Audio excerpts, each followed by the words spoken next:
This video will contain spoilers for the entire numbered Xenoblade Chronicles trilogy. Welcome to 2023, gamers! I know my output post-Xenoblade 3 release was a bit smaller than you'd think it would be, but it's more of a slow and steady thing, really. I still have plenty of videos on my backlog, and I hope you'll stick around for more of them. It seems like this method of dropping a movie every few weeks as opposed to weekly shorter videos is working out pretty decent for me regardless, so you might see more of this stuff. It really just depends on the ideas I have. I'm not really an algorithm chaser, I just do what comes to mind. That being said, the game has been out for a bit over 5 months now, and there is still plenty of discussion to be had about all the wild and mysterious lore and characters, and one of the most popular subjects is definitely the enigmatic founders of the Second City. I know usually my intros are big and elaborate, but this time all I really need to say is pull up a seat in the Memorial Hall, let's overanalyze the hell out of some statues for the next insert video length here minutes, and see what light we can shed on these legendary figures. We don't really need to delve into much previous city history here, since the founders were only stated to be around for the inception of the current incarnation, and were not necessarily alive when Ionios came into being. We do need to address a pretty big problem though.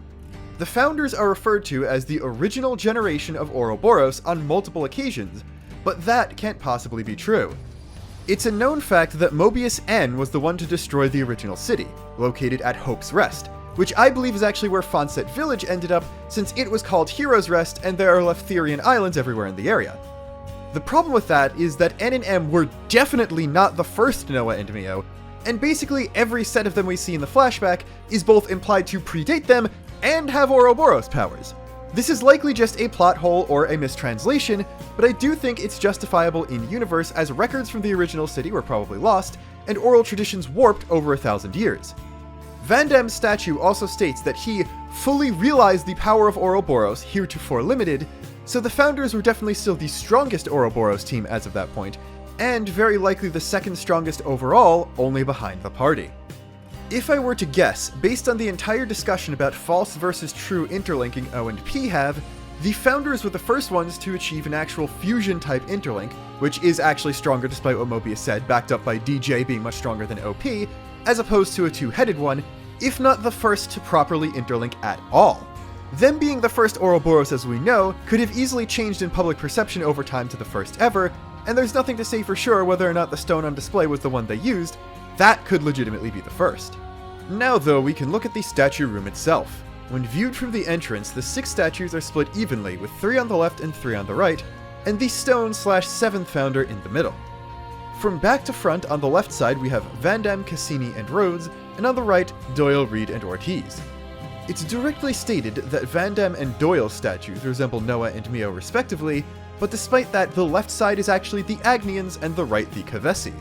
This is confirmed by every Great House eye patch we can see in-game and both Van Damme heroes giving the party Agnian classes, but that's not the only thing backing this line of thinking up, which brings us to discussing the main 6 founders, starting with Van Damme. The Van Damme plaque reads, "In memory of the founder of House Van Damme and the city's restorer and liberator. The original incarnation of the city was once laid to ruin by Mobius N's hand. The founder realized fully the power of Ouroboros, heretofore limited, and fought against N, ousting him. Once victorious, he gathered the old city's people scattered to the winds and re-established the city. With the city restored, he left its government in the hands of the founder Doyle and departed on a lonely expedition. No records exist of his fate thereafter. Heirs of Van Damme's lineage only returned to the new city several centuries later. Oral tradition has it that the founder was the master of the classical art of fistfighting, and the scions of House Van Damme carry on the custom to this day." The party points out that the statue has Noah's chin, but that's not the big deal here, as the design is a clear reference to Fei Fang Wang, the main character of Xenogears, the legendary original Xeno JRPG by many of the same minds still making the series today. Crucially, Fei in Gears is a martial artist, and while Monica uses a different class, both Guernica and Gondor prefer fisticuffs like the founder is said to have, so it's the entire character and not just the design that references Fei. You may have heard of datamined information stating that the statue model was actually tagged Wang in the game's code, and while that was a fake rumor, the reference is still 100% accurate. The big confusion about canon material here is of course the fact that this guy is on the Agnes side of the hall and looks like the very Kavesi Noah. To answer that, we need to look at another statue, that of Doyle across from him. Doyle reads, "In memory of the founder of House Doyle and the city's liberatrix. directly descended from those who established the first original city. Her whereabouts were lost after N's ravaging of the city of old, but upon encountering the other founders, she committed herself fully to the fight. This founder is said to have a familial relation to the founder of Van Damme, with scant extant records suggesting that they were likely brother and sister. She fought alongside the founder of Van Damme then, who is the elder of the two, and brought the power of Ouroboros to completion. Said to have been bright and wise, this founder laid the cornerstones for much of the city's governance and legal systems. This statue is said to resemble Mio, and is the only one on the Keves side to not appear like a human or Hams, and it's likely that she was the sister of Van Damme, the one who resembles Noah. The most recent Noah and Mio at the time of the founders were the ones who became N and M, and they're conveniently also the only ones we know had a kid, so these two are very likely their descendants, as well as biological and not adopted siblings. There is a theory that the son we see in the flashback is actually Van Damme, with M dying while giving birth to Doyle, but this is clearly not true, as M definitely dies due to her time running out, with N doing so later, and he only has one kid with him in that scene. There's also the fact that Doyle, and by extension Van Damme, are said to also be descended from the original city's founders, who as far as we can tell, are the party members of Xenoblade 1 and 2. While Mio is Nia's daughter, I don't think the later city dwellers would actually know that, since the son was very young when she died, and it seems like party member Mio is the only one who got to talk with her mom the way she does.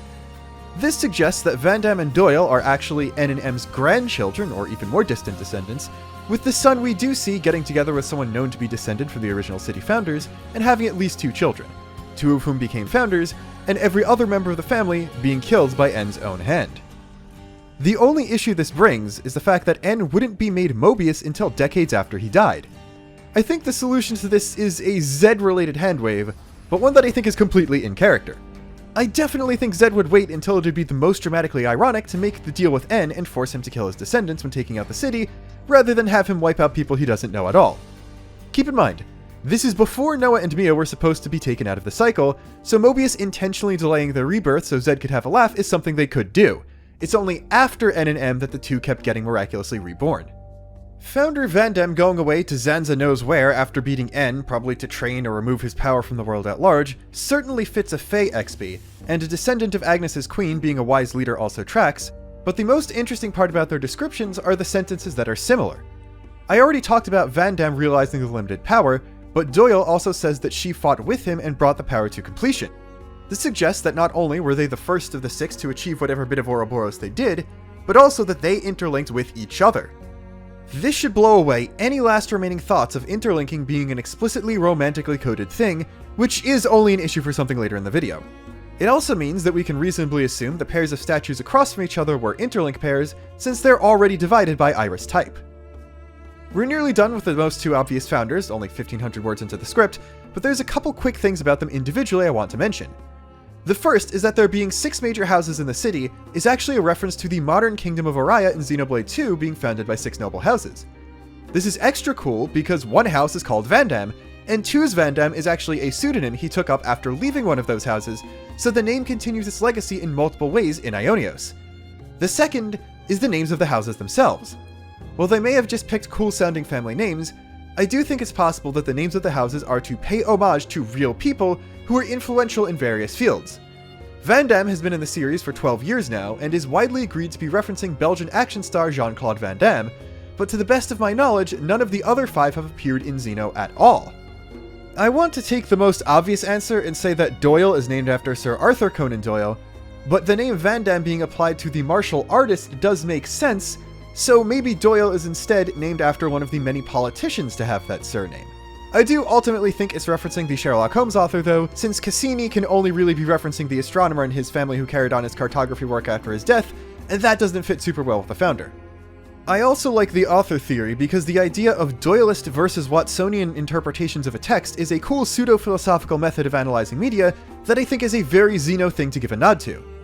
This would then mean that we have Van Damme referencing film, Doyle referencing literature, and Cassini referencing science, which suggests that the houses are honoring different areas of human achievement, specifically ones the soldiers don't have and the city is preserving, which I also think is very thematically fitting for Xenoblade 3.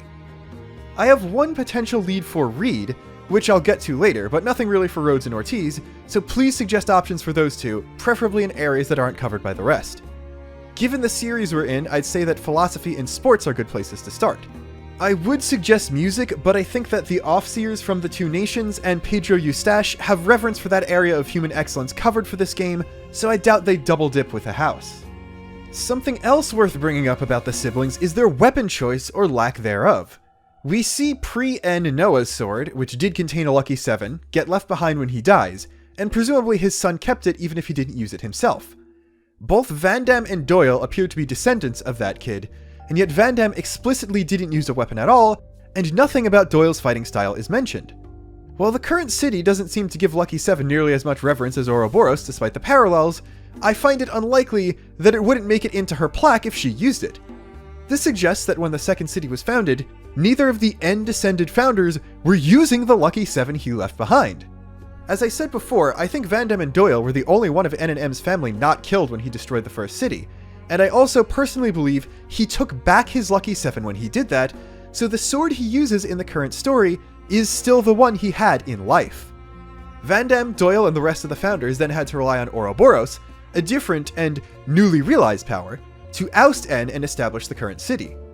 As for present Noah's sword, either multiple Lucky 7s were made initially, or the legendary Napon put another together after the fact in hopes of getting it in the hands of another Noah. This whole aside wasn't really a founder thing at all, but I hope you enjoyed a mini-theory in this bigger non-theory video. For real this time, the last thing about the first houses is their emblems. They don't all show prominently in game content and are hard to make out on eye patches, but they are all very visible on the statue bases. Van Damme's is very stylized, but I believe it's supposed to be two fists pushed together, mimicking any number of martial arts stances and iconography, which is of course very fitting. Doyle's is a bit harder to pin down, but I think it's supposed to be a flower. This has less to do with the house itself and more with its progenitors, as Nia is heavily associated with flowers, and the talent art Mio learns after gaining M's body is called Dominion Flower, so their female descendants keeping the motif just makes sense. At last we can move on to the other founders, and since I mentioned Cassini already, let's start there even though that inscription mentions reeds. The middle statues on each side do not actually depict the house's founders themselves, but rather those founders' mentor figures, who appear to have eclipsed them in notoriety, and the inscriptions also match. As such, Cassini's reads, "In memory of the founder of House Cassini and the city's liberatrix." Much like with the founder of Reed, this statue too depicts the founder's respected mentor rather than the founder herself. The mentor boasted a robust physique, wielding two great swords at once with utmost ease, and facing down Mobius despite the loss of one eye. He lived his life an unsophisticated sort, broad-minded but impassioned, and is said to have aided the founders in the fight against Mobius physically and spiritually. He was further reported to have been a free spirit, whose qualities influenced the other founders, still young and impressible when the city was restored. Indelible proof of this rebellious spirit can be seen time and again in the ethos of the house in generations to come. Taking the appearance of the statue, comparing it to a certain photo in the ending, and taking the description into account as well, I think the identity of Cassini's mentor is pretty obvious. We're looking at Rex, seemingly even older than how he appears in the ending photo. Unlike Nia, it seems like he fought with the real versions of Pyra and Mithra's swords at this time, also shown in the house's crest, presumably only not going full Zorro because Nia was busy doing queen things and couldn't give him her blade as well. I love the trope of a previous protagonist becoming a mentor figure, even if we don't directly see him or his protege in this scenario. The best part is about how Rex himself is mirroring one of his own mentors, Zeke. His outfit in the statue looks like a cross between a salvager suit and Zeke's outfit, including more belts and a lack of shirt under his jacket. He also suffered an injury at some point, losing his left eye, matching the eye Zeke wore his eye patch over, and where the Agnian iris is found. Again, in case you're put off by the idea of your protag getting maimed and probably dying over 1,000 years ago, this happened while fighting Mobius, so once Origin is reactivated at the end, he will be brought back as he was before Ionios happened, which was pre-injury. Everything about this is great, but there's one thing that doesn't line up, and I'm afraid I don't have a good explanation for it. Rex wasn't just Cassini's mentor. He fought with the founders while they were active, so he was alive for the first city's destruction. But based on flashbacks, we know that multiple Noahs and Mios became Ouroboros and reached near the end of their term limits before then, Zed implying that there were even more than we directly saw. Does this mean that Rex somehow lived for centuries and only died after the second city had been founded? This could have been sidestepped so easily by saying he died during the first city era, because we could have just assumed the actual founder was a long-lived race who was around for a long time, but they didn't. The queens were able to still be alive after so much time because they were a Blade and a High Entia, but how can Rex just do that too, no problem? Like I said, there's no real good solution, and I think this might be the game ignoring its own rules for the sake of fan service, but I can offer at least a couple of attempts. Attempt 1. Several important people from both worlds, including the queens, were brought into Ionios as is, and because time is technically frozen, they didn't age.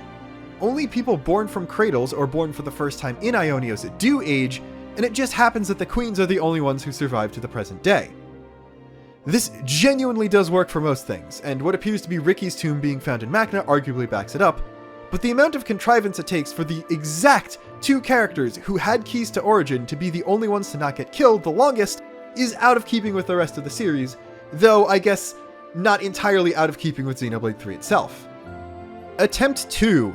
Like Amalthus, Rex being an Aegis driver extended his lifespan drastically, and the statue depicts him at a younger age than when he actually aided the Founders. The inscription suggests that he did survive the End conflict and lived to see the Second City, so it's likely that he died of old age after that, Pyra and Mithra remaining asleep like they wanted, while Nia went into hiding to carry on the fight. If my only concern here was Rex, this explanation would actually be perfect, but Reed throws another wrinkle into things that makes it very unlikely. Attempt 3. This just isn't the original Rex, it's another incarnation either from a cradle or being reborn as the descendant of himself in some other weird way. While this fixes the Reed problem, it's heavily implied that Ortiz and Rhodes were the only cradle-born founders, so there had to be a second kind of more traditional reincarnation, or a weirdly similar descendant situation in play, which just seems overly complicated, and again, just not good writing. I wish I had a real answer to this, and it is a little frustrating, but I'm going to refrain from actually complaining about it, as if the DLC story is about the Founders, this would be one of the first things it'd explain, so it's only going to bother me if the expansion is something else. At any rate, House Cassini is almost certainly named after Giovanni Domenico Cassini, legendary 17th century Italian/French astronomer, and if not him, the collective of him, his son, and grandson who made a topographic map of France, the first of an entire country in history. There aren't any major thematic connections to Rex for either, but he did go to space, which astronomers study, and was a salvager who travels around the sea using maps, so I'm still okay with these looser ties. Other than that, I think we're done talking about Rex here, unfortunately. It's Rex. We know what he'd be like as a mentor figure, and they didn't really tell us anything about the founder herself besides her gender, so it's time to move across the hall to Reed to get in another very similar situation.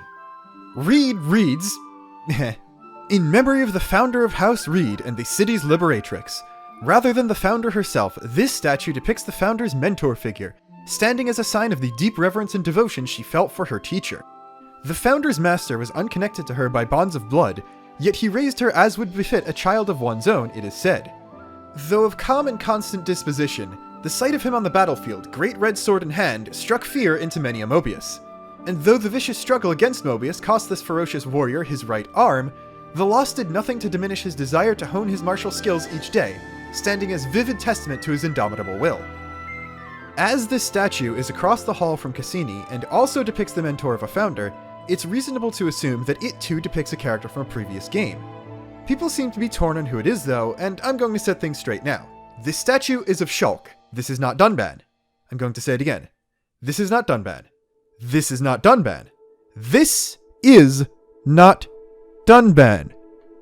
Yes, the statue does have a cloak, long hair, and a missing right arm, but that doesn't mean it's Dunban.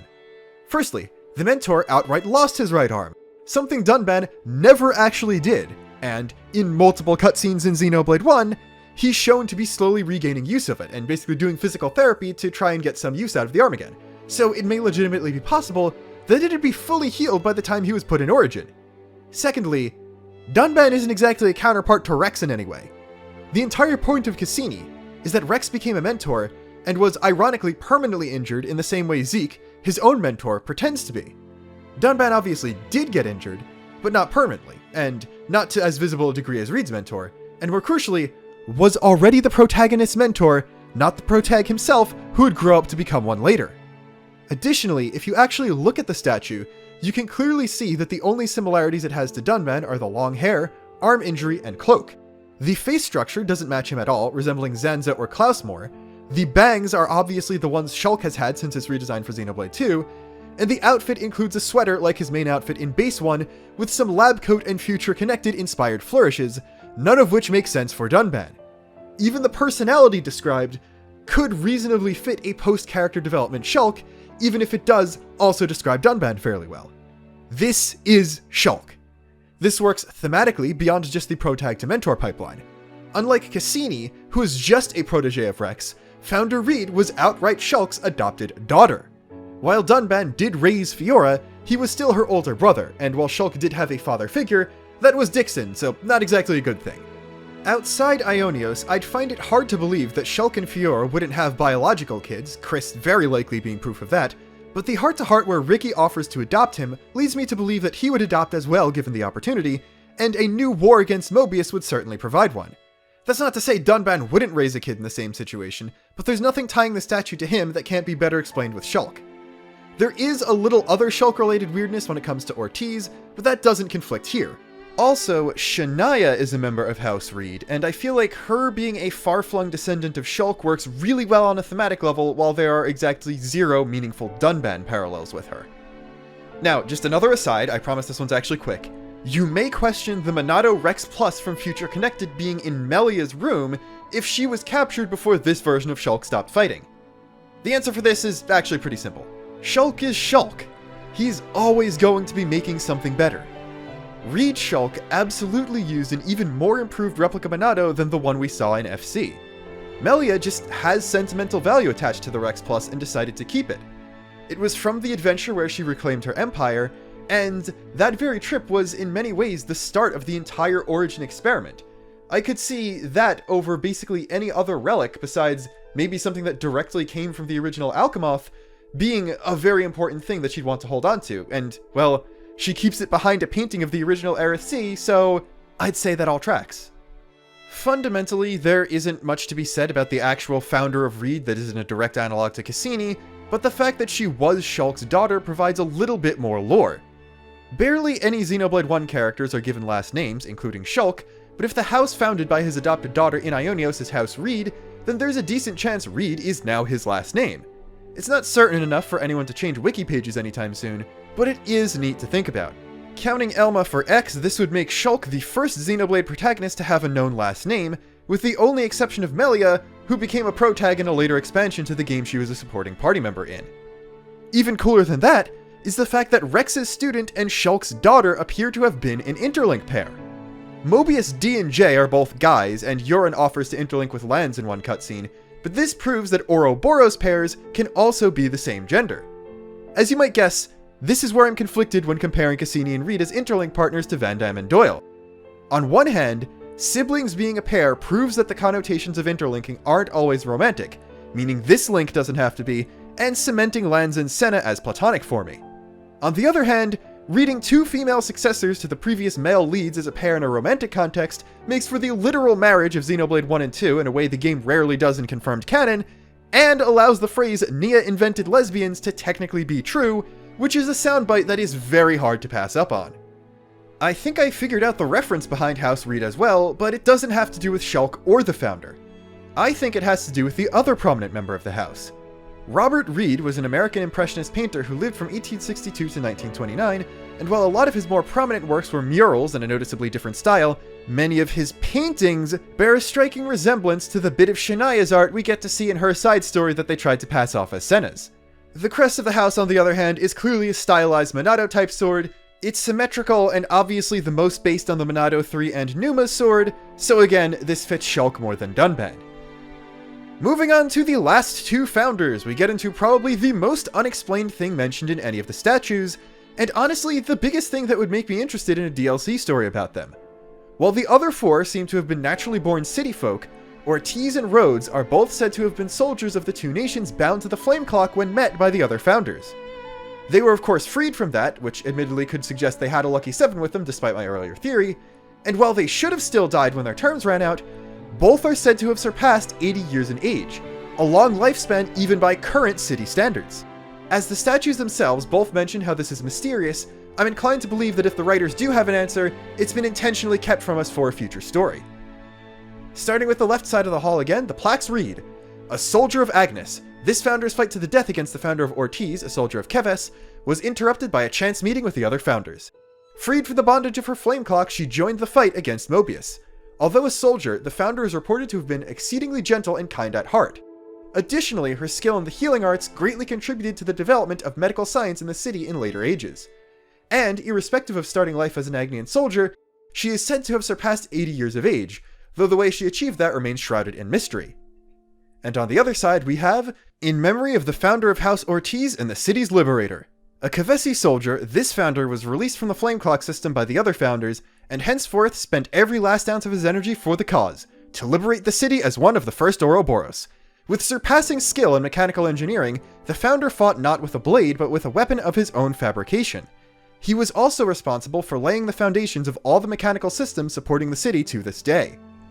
Following the fight against Mobius, he poured the remainder of his days into rebuilding the city, before finally perishing at the age of 80 years, though how he attained this feat despite his origins as a Kavesi soldier remains unexplained." Despite my earlier comments, I feel like these two did end up as a couple, because the way they met parallels Noah and Mio very hard, despite them not actually being incarnations of them, so it does still fit in my opinion. Rhodes, in all honesty, is probably the least interesting founder. While her personality is actually described unlike Cassini and Reed, it's a very generic, kind healer girl one, so that's not really a lot to talk about. Her inscription doesn't start the same way as the other three, but I can't really tell what that means. Her appearance is probably the most noteworthy aspect of her, as she does have a visible core crystal, and appears to be wearing specifically an Offseer uniform, making her an even bigger Mio parallel.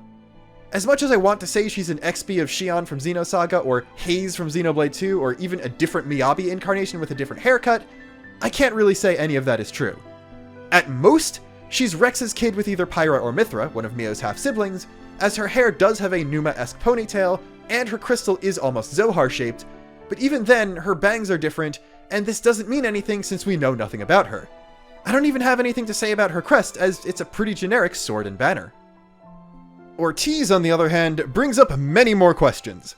The big thing about him is how people try to use his appearance to try and say Reed's father was Dunban, as there's a non-zero chance that this founder is also Shulk. This is completely understandable, of course. He looks and dresses like a younger version of Shulk's classic design, and his skill set also completely aligns with that. People do like to say this can't be him because Daddy Reed was alive at the same time, but there's technically nothing directly said in-game that prevents Mobius from using cradles to make a second version of someone who's alive through other means. I personally think this is just some Ham's kid who happened to be a lot like Shulk, maybe even looked up to him outside Ionius, but if this is a second version of him, two Monado boys at once kicking En's ass could have easily been the reason they stopped making two of the same person at once, or even decided to intentionally avoid incarnating previous heroes into the cycle. Ortiz also fought with a weapon he made himself and not a blade. He's obviously at least a Shulk reference, so this much isn't a shock, but the fact that he seems to have successfully fought Mobius with it is a little surprising. This isn't about the statement that only Ouroboros can beat Mobius, as that was never exact. Both Juniper and Sagiri mortally wound their consuls in their quests, and the city is implied to be able to kill them at great cost even without an active Ouroboros team. All of those people have blades though, and Ortiz apparently did just as well without one. Clearly, he could have just done the majority of the damage while interlinked, but from context clues and how Nopon weapons are talked about, I always figured that other weapons besides like Lucky 7 or Levinus tier stuff were much weaker. Valdi proves that non-blade creations can stand up to bigger stuff, albeit defensively and not offensively, but Ortiz was also 1,000 years ago, so I guess Mobius really did a good job at suppressing the progress of technology. Since Ortiz is the one who laid the grounds for the current city's mechanics, which likely even included some of the creation of Gilgamesh, I'm guessing Reed Dad Shulk did end up dying relatively soon after En was ousted, because otherwise he'd obviously be the one in charge. The last weird bit about Ortiz isn't what he is, but what he isn't. If you saw my last movie on the special edition art book, you know that at some point in development, the statue in the Ortiz spot in the hall depicted an older-looking female High Entia instead of a younger male Hams. This doesn't have any bearing on the canon of the final game, but it seems like some aspects of the original idea did remain, as the crest of the house still appears to be based on a pair of head wings, something that doesn't track with anything that has to do with final Ortiz, but makes perfect sense for a High Entia. That's 6 founders out of the way, the biggest shoo-in of a DLC party we've ever seen as long as the story's a prequel, but there's still one thing left to discuss. The center of the room lacks a statue, but it does still have a pedestal. this one holding an expired Ouroboros stone cage. It does have a plaque, one that reads, "The object on display upon this plinth is the very first original Ouroboros stone's cage.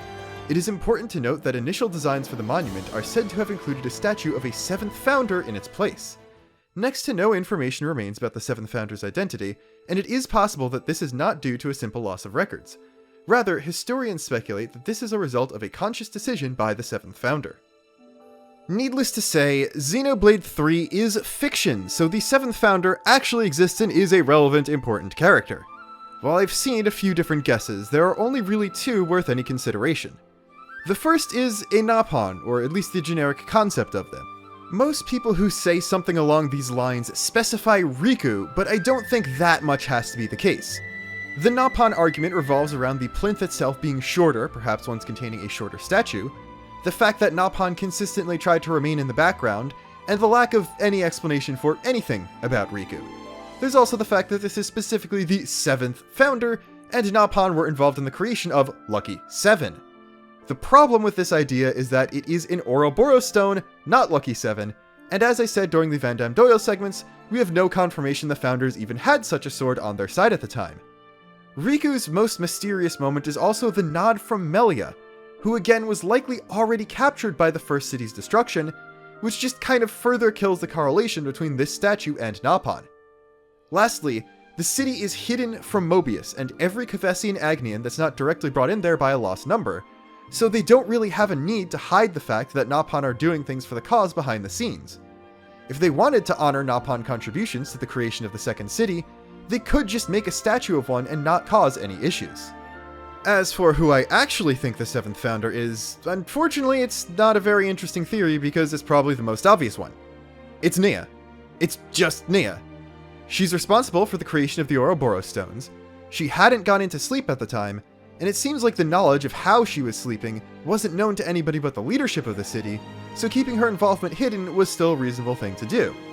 Theoretically, it could also be M, since she went with Nia at one point, was given the Cloudkeep key, and there's no way they'd want to advertise Mobius' involvement in the war. This is a possibility, but I am still leaning towards her mother, as I can't be completely certain it wasn't seeing N fight against their descendants that caused M to side with Nia, meaning she wouldn't be on the city's side to begin with, so she might not have actually done enough to warrant founder status.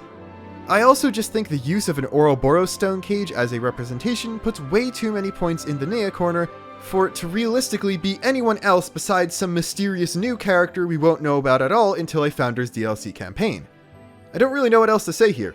If the DLC is about them, our main party will be the 6 Founders, with older Shulk and Rex, as well as most likely Nia, maybe Ricky, and possibly a couple more returning or original characters in hero-like roles. While making this video has honestly made me want an epilogue more than I already did because of how much can be intuited about the Founders already, there are still enough holes in what I know and clear threads left hanging where I won't be disappointed if that's what we get anymore. And that is the video. Thank you so much for watching as always. I apologize for the wait as always, and yeah, we sure are gaming, I guess. Thank you to the patrons whose names you see or have been seeing on screen, and tune in for more videos this year. There are a lot of days left in it, so you will be seeing a lot more videos because there are many times to be making of them. I don't know. I need to pad outros sometimes. This is probably not one of them anymore. So like, comment, and subscribe. And until next time, this is Luxon, signing off.